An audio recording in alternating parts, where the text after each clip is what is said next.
We are continuing our look into the book of Matthew, looking at Jesus' interactions with his disciples and asking, what was he teaching to them in that moment, and how can we apply that lesson to our life today?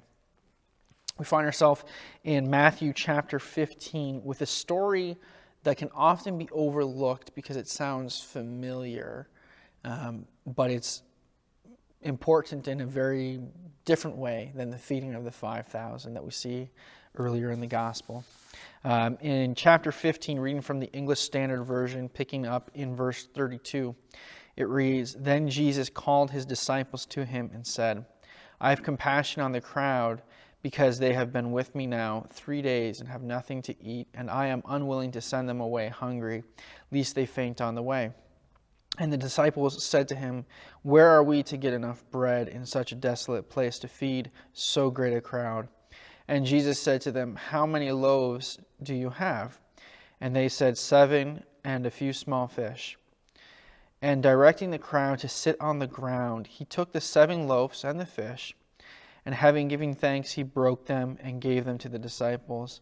And the disciples gave them to the crowds. And they all ate and were satisfied. And they took 7 baskets full of the broken pieces left over. And those who ate were 4,000 men, besides women and children.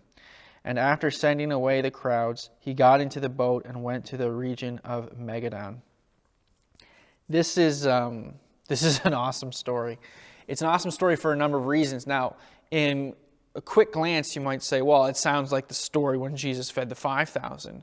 And wouldn't that be more impressive? He fed 5,000, here he only feeds 4,000.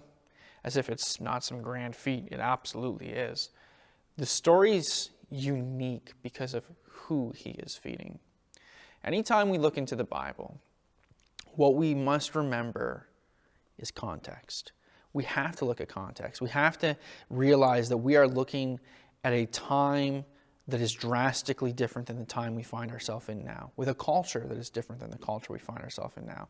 We have to look and not just make assumptions, but ask, what was going on? Who are the characters of these stories? What about them might impact this story? And this is a very good example of that, because the 4,000 plus women and children that he is feeding here were mostly Gentiles. Well, why is that important? Because it's very weird to see a Jewish rabbi, ministering to Gentiles. It's very weird to even see them associating, let alone healing and teaching and equipping and all of these things. And that's what we see here. We see Jesus healing people. We see Jesus teaching them for 3 days. We see him unlocking the scriptures and introducing them to the ways of God. And this is a very important lesson for a number of reasons. For one, it demonstrates this confirming idea that we see throughout the New Testament, that the love of God, that the knowledge of knowing God and being right in his sight is not just for the Jew, but it's for the Gentile also. And to me, that's great news, because I'm a Gentile. And so it's awesome to know that the love of God is for all. In fact, the Bible tells us that God desires that all would come to know him, that all would be saved and love him. And so I don't really want to look at the multiplication of food. That's cool, and we can talk about it another day. What I want to look at is the words of Christ here. He says that I have compassion on the crowd because they have been with me now 3 days and have nothing to eat. He has compassion on them. He has a desire to see their situation fixed, to see them restored. He has a deep care for them, a love for them, compassion. And he's telling his disciples this. And to them, maybe in the back of their head, they're wondering, man, how much longer are we going to be around these dirty Gentiles? How much longer are we going to have to, I just want to go back to Israel. I just want to go back to my homeland, amongst my people kind of thing. And there's almost this like national sense to this, right? Well, absolutely there was. They were the people of God. And it was easy for them to fall into that thinking. But Jesus here instructs them. He talks about his own heart. I have compassion on them. There's people in our society, in our world, who are often down looked at, people don't really want to associate with. Can I tell you, as a Christian, have compassion on them. Love them and care for them. Have compassion. Sometimes we can get fixed. I see this from time to time when you look in at the mission field and you'll see someone who feels a call from God to a certain subgroup of people, like a very specific group of people, like a tribe or something.